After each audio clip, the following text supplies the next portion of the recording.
Yeah. Take one. All right, let's see. Hello, everyone. Welcome. Today's my birthday, and Tara and I have decided to go out and traipse around a little bit in the outdoors, a little bit of walkabout. A really cool stone monumented area of the ancients. We found glyphs here with people and mammoths and stuff, probably 8,000 to 11,000 years old.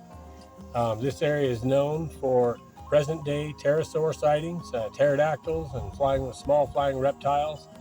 We just got reports just maybe a week and a half ago of a small pterosaur being sighted, and then someone came to me, and up on these mesa edges here, there's been eggs found that they said when they were dried, they looked like the size of ostrich eggs, which would be perfect.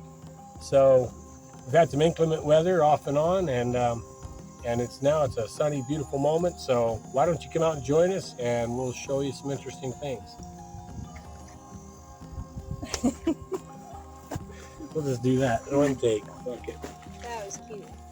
Yeah, it's better when you only do it once, and whatever you fuck up, and if you laugh, you laugh.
Tara and I decided to come out for a beautiful day of walking around some cool ancient monumented stuff and just take a poke around and see what we see.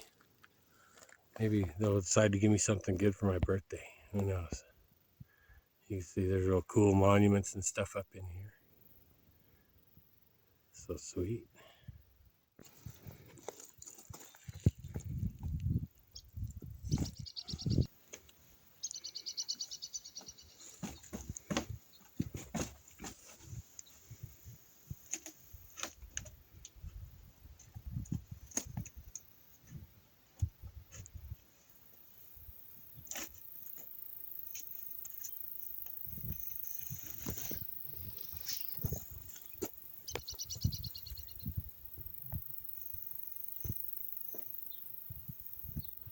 Yeah, so check this out. All these rocks are monumented here. And of course, they're below this eye catcher here, this real dominant and prominent monument set here with the rock on top. Super ancient erosion. And so they came in here and sculpted and monumented a few rocks. And one of the ways you know to verify them is to use these prop stones at the bottom. And it's kind of cool because when they place these rocks, you can see this is like a 1,200 or 1,300 pound rock. Yet with one finger, I can put on there, and if I push, I can move that 12 or 1,300 pound rock with one finger. It's balanced so well.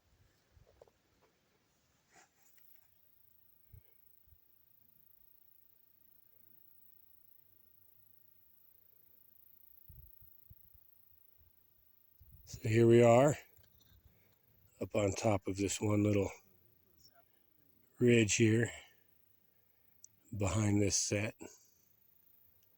That's all rock. You can see how cool the road is. You'll notice Tara's actually standing next to the monument. There's a little wedge underneath that stone you can see right down there, and then that rock is balanced. So there's monument sets, and then this big one next to me is also balanced. And the one I'm leaning on, you can kind of get a grip here where we're at and what it looks like. It's really cool. And then right here, got a really neat piece of petrified wood. Let's see here. So agatized, really pretty. It's cool. Just put it up here.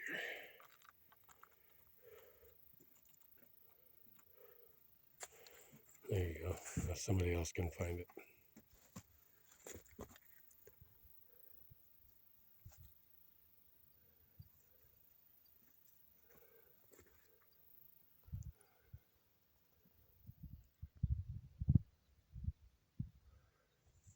So we made it up at a little higher level, maybe a fifth of the way up. And then this big monument here, we've seen and documented this before. There's a real large standing monument just down there that you can see. I barely see it over that rock. And now we're going to follow this trail set from the back. And it's monumented out by a few at the top, and then there's some monuments here. So each one sits on a little wedge stone, and they lean on top of one another. And that's how, those are verification markers, actually. There's other symbolism and stuff going on, too. And then you'll follow these up to that cube in the distance there, right in the center screen. And then up to the cube-shaped diamond rock at the top there. And then we'll scoot around, and we'll see what more monuments there are. Cool. Well, maybe this is my birthday present. Nice little shed here. Really cool. Wow, what in the world sharpened that? Wow, look at that. It's been sharpened. Yeah, what the hell? Something sharpened the end of that. Or chewed them off. Well, there's no chew marks. It actually looks like it's sharpened, like with a rock or something. What in the world? No way. That's crazy. Like ground down. Huh? Yeah, like ground down. To a point. Yep, this side was ground too. Unless the buck ground that over and over and over on a rock or something. But I don't know what was up with that. Weird. Cool. That's pretty cool. Mm-hmm. Beautiful. So now we've made it up to the level where I said the eye-catching triangle or diamond was. And I think you can see it on the left-hand side here.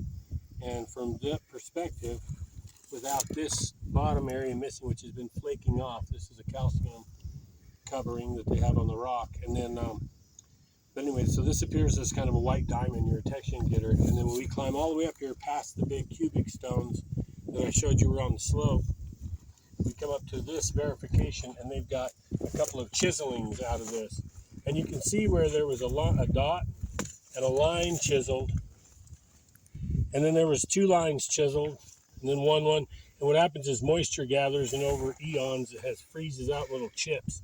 So you can still see the lines here. You can see the depth of the line there and the circle, but you can really tell what was going on by this one, because this is just a regular old chisel head.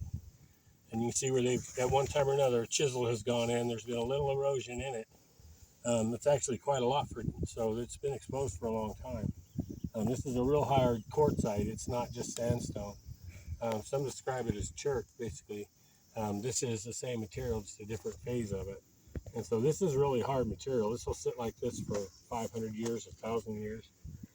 So this is pretty important. So this trail, it just lets you know that there was actually, whoever did this and set these monuments up actually had tools. So cool, this is a good sign. Let's continue. So I just flipped this back on to show you the same white attention getter, the diamond that I was showing you just a minute ago, that it has been manufactured. And Tara just took lithics and stuff in the archaeology anthropology courses, and I wanted to point out the edge here, so anybody that's studied lithics will see the same type of impact marks and fractures as you would like on an arrowhead, but on the side of this rock, where they wanted to straighten that edge out and complete that diamond form because it was probably off or removed or whatever. So just to show that right next to the chisel marks that there's also impact marks where they've actually shaped that stone.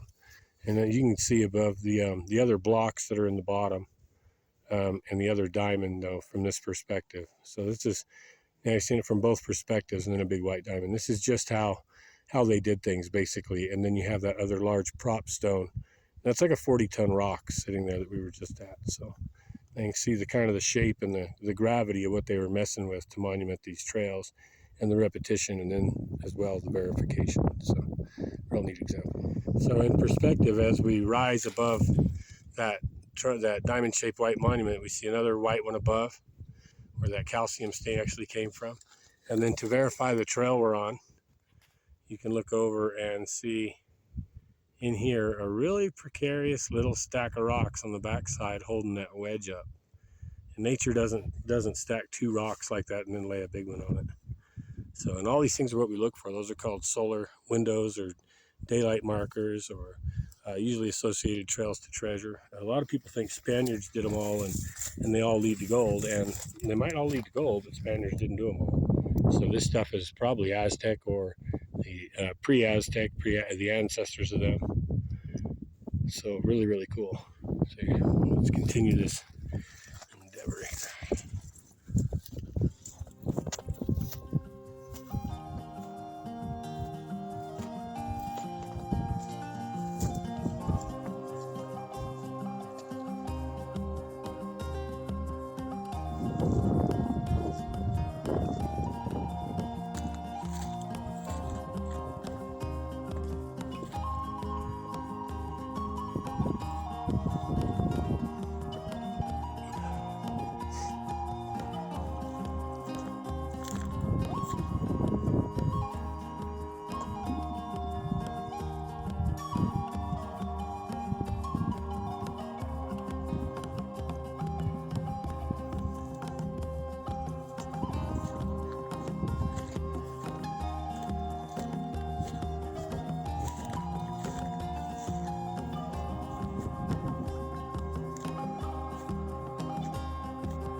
As we've crested the next little rise here, just thought I'd show the two next monuments are showing actual tunnels. So that triangle center screen is a tunnel marker, and the elongated marker behind it is a shaft marker. So how cool is that? So as we turn around from the same vantage point, one of the propped monumented rocks is here, center screen. That's like a 40 or about a 40-ton rock. And then we go down, there's a big white diamond, and we see another matching rock propped down there that I had never actually seen before this point of perspective. So there's one there and one there. Very, very cool. So as we came over the crest behind the two triangles, and on the back side in line, we were actually confronted with another monument set here, where this rock's been placed on top of the other rock and kind of left in an overhanging position. And that's actually going to just indicate like a big arrowhead to move up that direction, up that slope. Probably that massive diamond-shaped rock up there that's about the size of a 3-story building.